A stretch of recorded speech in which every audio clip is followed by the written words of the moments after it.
Ladies and gentlemen, thank you for listening, downloading, and subscribing to the latest edition of the 12 Kyle podcast. I'm 12 Kyle. Check this out. On this podcast, we're going to do an album review. We're going to take a look at one of the greatest albums, one of the greatest R&B albums from the 80s. The debut album from the group Guy, entitled Guy. This album was released on June 13th, 1988. Man, it's hard to believe it's been that long, but it really has been over 30 years since this album was released. And no better time than to do an album review on this podcast. And I think it's cool to do an album review because, quite honestly, a lot of you who will hear this podcast, some of you weren't around. Some of you, probably just didn't know. And the rest of you probably couldn't come outside in 1988. So it's always dope to take it back. For me, this album resonates a lot because I'm going to date myself. I was in high school. I graduated from high school in 1991. So I was actually in high school when this album came out. And so this is one of the albums that is the soundtrack to my high school. And I think if you lived through that era, you'll really understand and appreciate how important this album was, not just for Guy, the group, but just R&B and, people in general, anybody who lived through this era. This album, I think it touched people in a lot of different ways, and it exposed and birthed a lot of things. And I'll touch on them, as I talk about this album. But before I get into the album, let me just give you a little backdrop. 1988, if you've been following this podcast, you've heard me say that I think, without a doubt, that 1988 was the greatest year for hip hop.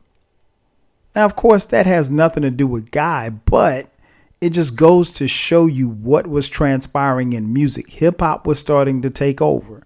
I mean, when you look at the landscape of 1988 and you look at the albums that came out that year, it can go anywhere from He's the DJ, I'm the Rapper, from Jazzy Jeff and the Fresh Prince, Going Off, Biz Markie, Light as a Rock, MC Light, Easy Does It, Eazy-E.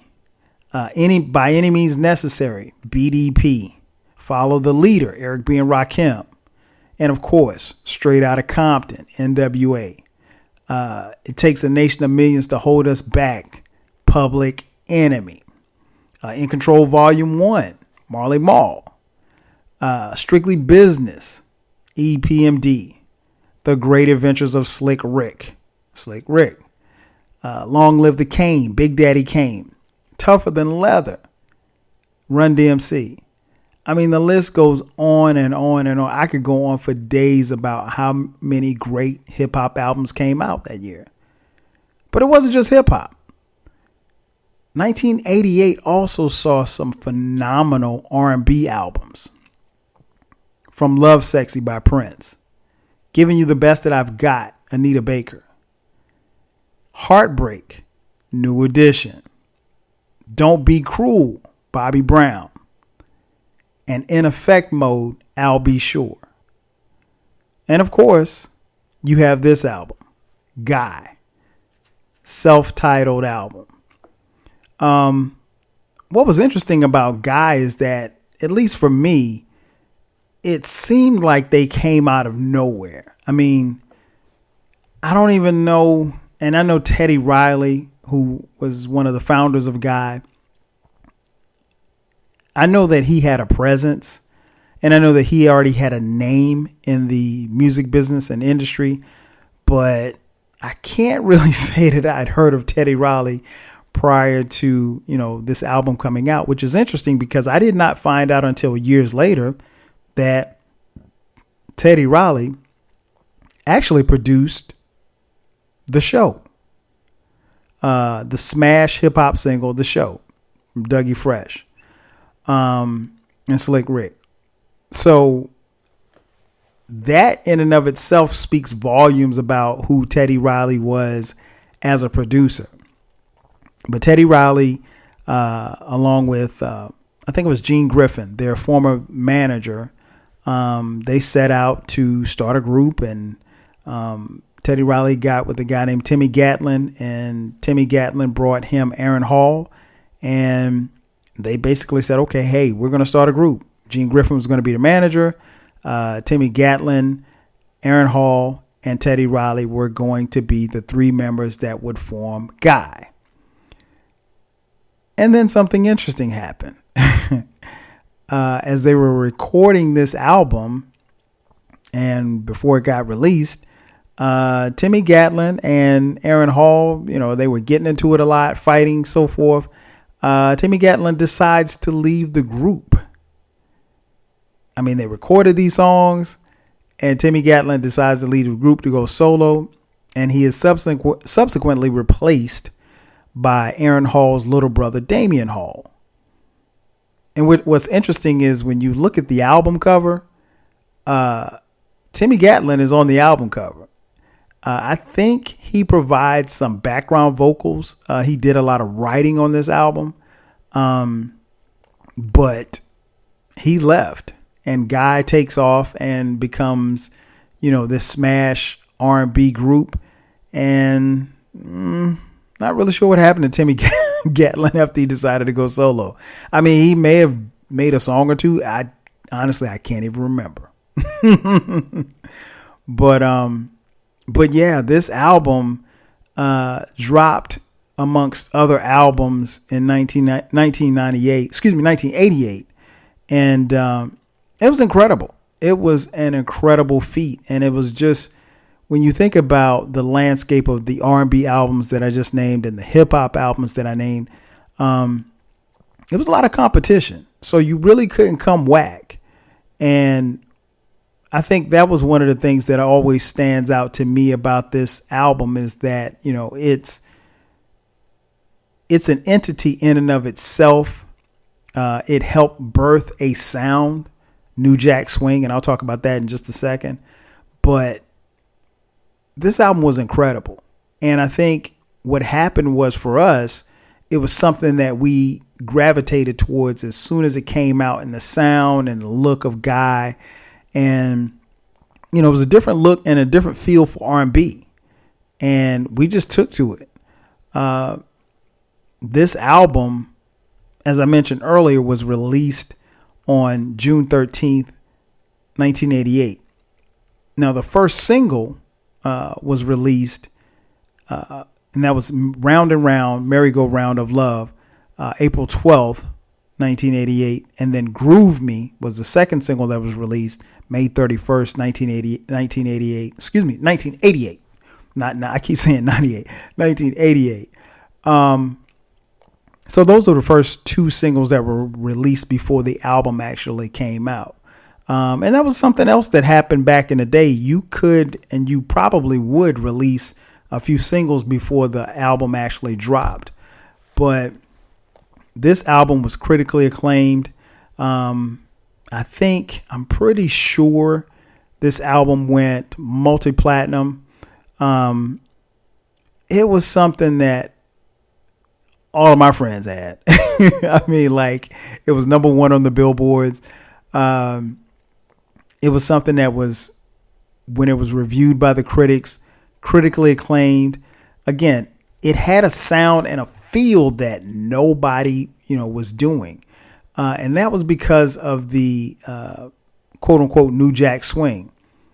Now, New Jack Swing is a fusion sound that is highly credited to Teddy Riley for discovering. Teddy Riley is the quote unquote father of New Jack Swing. And what New Jack is, or was at the time, and still is, I guess. And like I said, it was a fusion of everything. It was a lot of drum machines, synthesizers, samplers. It was jazz. It was funk. It was rhythm and blues. But it was all of that kind of mixed into one. It was kind of like a gumbo, if you will. And, Teddy popularized it. And again, he was credited as being the father of New Jack Swing. But it's a great feel music. And it just, when you hear New Jack Swing, you got to move. I guess that's the easiest way that I can describe it. It's not something where you can sit down and just chill. Whenever that beat comes on, it's New Jack and it's Teddy. And, it's interesting because Teddy was able to not only lend his talent just for his album as far as producing it, but, I mentioned Don't Be Cruel, by Bobby Brown. That was a New Jack Swing album. He had a lot of New Jack sounds and influence on that particular album as well. So, it wasn't just his group that he was sharing it with. But yeah, it was an incredible album. The production on this album, again, produced by Teddy Riley. A lot of the writing was done. All of the members, according to the liner notes that I'm reading here, all of the members wrote on just about all of the songs. In fact, Gene Griffin, their former manager, he's on just about every track. Timmy Gatlin wrote on just about every track. So did Teddy and Aaron Hall. So it's interesting that not long after this album takes off, not only do they not have Timmy Gatlin, but, Gene Griffin, I think at some point stopped managing them or they fired him or something like that. So, there was some turmoil early for this group, but it stood the test of time. And again, they produced a incredible album. But the production is, like I said, it's New Jack. It's up tempo. There's a couple of slow tracks on it, but for the most part, it's up tempo and it's feel good music. And it's got a little bounce, or as the kids say, it's got a bop. It's a bop. But, yeah, man, this is an incredible album. If you haven't heard it in a while, you need to listen to it as soon as you finish this podcast. As far as the tracks, man, the album starts off with Groove Me. I think it is virtually impossible for Groove Me to come on and you don't get up out of your seat and dance. If you feel the need to be sitting down while Groove Me is on, something's wrong with you. Aaron Hall singing, you got the keyboards, you got Teddy Riley. It's the perfect lead off song. Again, it's not something that you're going to sit down. You're going to jam. And what's interesting is, it doesn't matter where you are. You can be in your car, you can be at work. If this song comes on, you're going to start bobbing. That's just it's just the way it is. The next song, track 2, Teddy's Jam. Now, Teddy's Jam might be it's probably the dopest song with the least amount of lyrics in the history of music.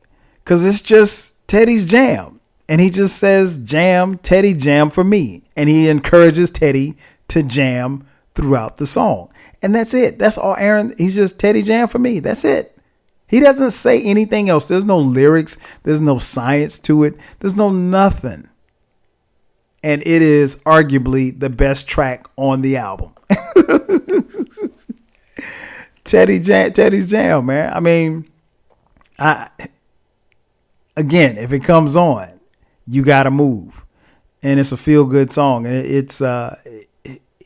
is a song that still to this day, you got to just vibe to it. You have to. I'll put it like this, right? There's nobody who was around in this time that can say oh man, I don't like Teddy's Jam. If somebody tells you that they didn't like Teddy's Jam, something's wrong with them. Nothing wrong with Teddy's Jam. It's the joint. Then you move to track 3, Don't Clap, Just Dance. I love Don't Clap, Just Dance. Now, I have had 1 or 2 people in my lifetime say, oh, well, that kind of sounds like Teddy's Jam. I don't really care for that. It's a few. I mean, very minimal. This is a jam as well. And again, another up-tempo track. It just goes. It just goes. And I mean, again, the New Jack Sound, it's a dope song, man. I mean, like, I don't know, even the few people that said that they didn't like Don't Clap, Just Dance, I don't know how. But again, another phenomenal song. Then you go to track 4, You Can Call Me Crazy. What's interesting about You Can Call Me Crazy is that Teddy is actually singing on this track. Now, Aaron Hall does most of the lead vocals on every song. And I don't think we really get a chance to hear Teddy sing that much. Not just on this album, but even subsequent Guy albums. It was believed and said that Teddy couldn't sing, but he could kind of carry a tune. And sounds about right. It sounds like, I mean, he's decent, you know. But to be honest, I'm going to keep it a bean with y'all. It was 88. We didn't care. We didn't care if he couldn't sing. Again, it didn't matter. It was Teddy and it was Guy and they were jamming. So it didn't matter. You didn't. Aaron Hall does and sings well enough to where it doesn't matter who else is singing. So yeah, he sings on You Can Call Me Crazy, but again, it's still another jam. So it's just one of those things where you got to get out your seat. Then we go to track 5, Piece of My Love. Now, this is where it slows down. And what's interesting about this song is that, at least for me and my friends and a whole lot of other people that I found out later on in life, there was a bit of controversy about this song. As urban legend has it, when the song comes on and Aaron Hall is saying an ad lib, it is believed, or at least we believed, that he said the words dumb bitch. Now, why would you say you could have a piece of my love, dumb bitch? That is beyond me. I mean, like, that makes absolutely no sense whatsoever. Aaron Hall and Teddy Riley have refuted that that's what he said.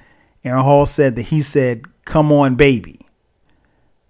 Now, I'm going to let you decide, because you're going to listen to this album as soon as you finish listening to this podcast.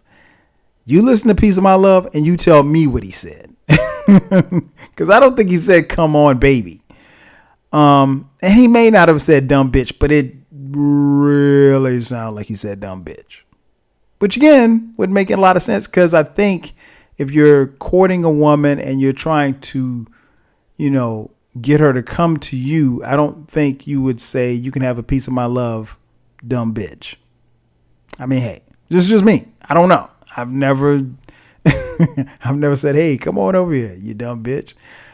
I mean, but hey, but nonetheless, controversy aside, that is one of the best songs on the album. One of my favorite songs. It's a song, man, that, Aaron Hall is just killing it. It's a ballad. It's a ballad, and there are not a lot of ballads on this album, but the ones that are on here are killers, and this is one. Then you move to track 6, which actually spawned the idea for this podcast. I Like. That's the name of this track. I was actually watching Love and Basketball, and there's the movie Love and Basketball, and there was a scene in which the characters Omar Epps and Sanaa Lathan were playing basketball against each other, and when they started playing, this song came on in the background. And when I saw it, I was like, you know what, man, I've never done an album review on Guy and this album. So that actually spawned the thought to do this podcast. Nonetheless, I Like, another banger. That one was on the charts for a long time. Can't go wrong. You can't, you put that, if you're making a tape and you want to party, you got to put I Like on there. The DJs never strike out when this comes on in the club. Next track 7, Round and Round, Merry-Go-Round of Love. Again, that was the lead single. Another banger. Another joint that was on the radio. A joint that I never get tired of hearing. Then we go to track 8, Spend the Night. Teddy's singing on this one as well. He's killing it on the keyboard. It's got the New Jack sound. Man, this song is so cold. And then this song, at least for me, gave birth to, the signature Teddy Riley sound where he goes, yep. I mean, a Teddy Riley song is not complete without a yep. So, you got to listen to that. That's my joint. Then we get to track 9, Goodbye Love. Again, there aren't many ballads on this album. In fact, there's only 2. The aforementioned Piece of My Love, the controversial Piece of My Love, and Goodbye Love. Goodbye Love, man. That joint is, if you did in 88, if you didn't have it on your Slow Jams tape, something wasn't wrong. Something's wrong with you, because that song is so incredible, man. Oh man, I could go on and on about the song. The song means a lot. I remember, the DJ playing it at the school dance at my high school. Shout out to Wilson High School. And we got a lot of love when that song came on. You had to be slow dragging on the dance floor, man. So again, at least for me, that song is very nostalgic because it takes me back to Wilson High School, and it takes me back to the fun times and, just kicking it with girls and just doing all the stuff we used to do. But, yeah, that song it's I think it's one of the best ballads of the 80s. And really, for as dope as this album is, they really didn't need a lot of ballads. Just the 2 that they put on here was good enough. And then the album closes out with My Business. I'm gonna be honest, I don't like this song. I know it sounds kind of weird for me to be talking so glowingly about this album and then to finish it, but I don't like this song. I think Teddy's singing on it. To be honest, I don't even really, it's a skip for me. I'm pretty sure there may be some of you who may listen to this podcast and say, hey, well, I love that. If you love this song, let me know. Honestly, they really could have stopped at track 9 and I would have been good. It would have been a perfect album. But 9 out of 10 is still phenomenal, because My Business is it's just awful. And it's not even what they're singing about. It's just how the song sounds to me. It just sounds misplaced. It doesn't sound good. But nonetheless, it doesn't take away from this album. This is a phenomenal album. This is one of the most influential releases of the late 80s, period, because this album set the blueprint for a lot of albums and sounds and waves that would come into the early and mid 90s, to be honest.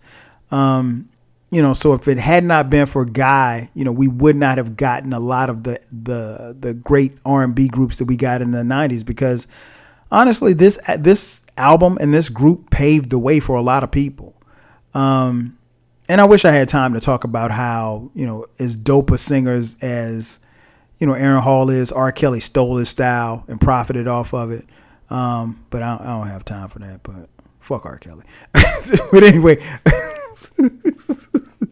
but yeah, he did bite his style. But nonetheless, this is an incredible album. It's personal for me because, again, it came for me in an era where, I was in high school and I was really falling in love with music, and there was so much great music around that you couldn't help but be moved and influenced by the music. And, it goes without saying that, Teddy Riley and Guy, the group, they are legends, and this is a pillar in R&B music. And I think, again, like I said, had it not been for this particular group, we wouldn't have had some of the albums and some of the songs and sounds that we had in the 90s, because they definitely set the blueprint.